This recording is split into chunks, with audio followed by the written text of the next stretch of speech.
Guys, welcome to my channel Maths with KM. In this video we are going to prove one theorem whose statement is prove that a coordinate which is cyclic in the Lagrangian is also cyclic in Hamiltonian, or in other words this statement can be written in this way also: a cyclic coordinate is absent in Hamiltonian. Okay अभी हमको पता होना चाहिए कि cyclic coordinate होता क्या है. यहाँ पे लिखा है ना, a coordinate which is cyclic in the Lagrangian. Cyclic किस में है? लैग्रैंजियन में. It means that L does not depend on that coordinate. Okay अगर हम QI को पकड़ते हैं साइक्लिक है in Lagrangian L, it means that L is independent of QI. Means L क्या है? इंडिपेंडेंट है of QI. Means L does not depend on QI. Okay so ये होता है साइक्लिक कोऑर्डिनेट का मतलब. Okay so now we are going to start the proof. So now from the Lagrange's equation of motion. Lagrange's equation of motion पता है हमें. सो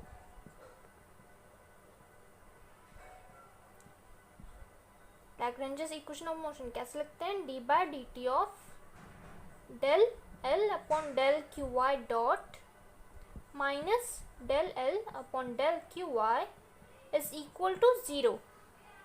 सो यह I varies from 1 to n.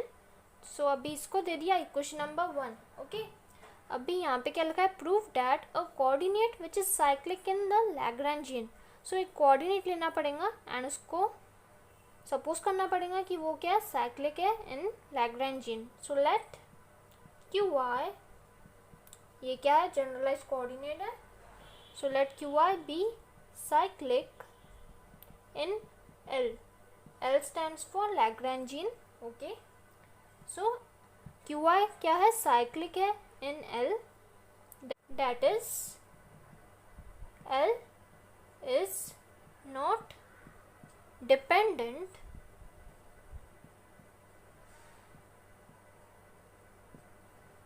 on QI. In other words, we can say that L is independent of QI. So इसका ही मतलब क्या होता है? del L upon del QI क्या मिलेगा? 0 मिलेगा. ओके सो ये वाला थोड़ा यहाँ पे लिखेंगे. सो इसको दे दिया equation number 2. Now we are going to use this equation in equation number 1.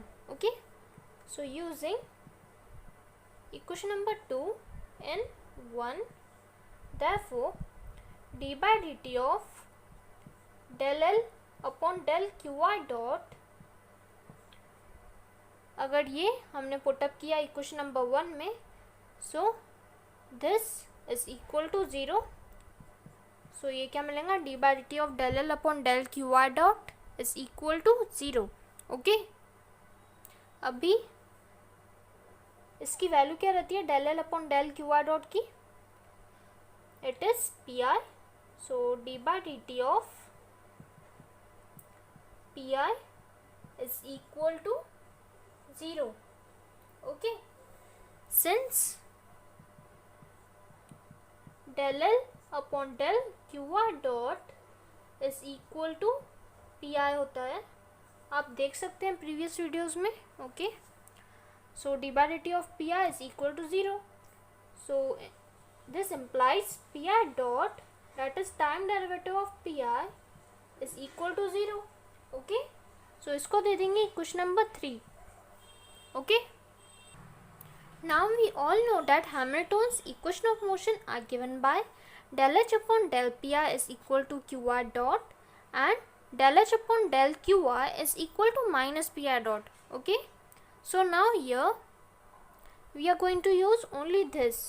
अभी इसका ही काम है, सो यही लिखते हैं अभी। सो देखो यहाँ पे लिख लिया है मैंने, from Hamilton's equation of motion del H upon del QY is equal to minus PI dot.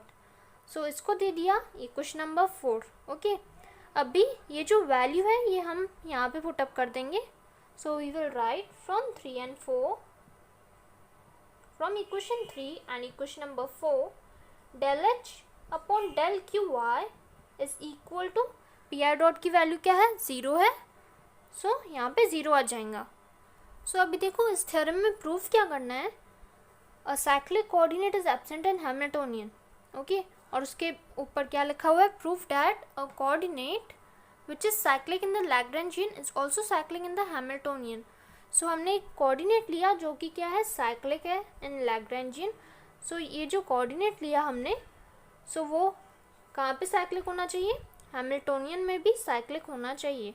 Okay, सो यहाँ पे देखो del H upon del QY क्या मिल रहा है, 0 मिल रहा है।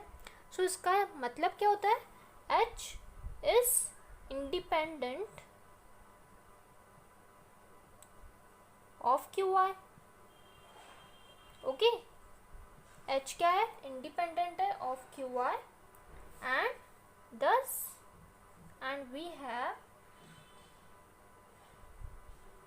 and hence we have, क्या बोल सकते हैं, QY is cyclic in Hamiltonian। हमने जो कोऑर्डिनेट लिया था साइक्लिक लैग्रेंजियन में, वो हैमिल्टोनियन में भी साइक्लिक मिल रहा है। ओके, सो यही तो प्रूफ करना था हमें, अ cyclic coordinate is absent in Hamiltonian. इसी का मतलब होता है कि a coordinate which is cyclic in the Lagrangian is also cyclic in the Hamiltonian. Okay, so friends, if you like my video then please don't forget to subscribe my channel. Thank you.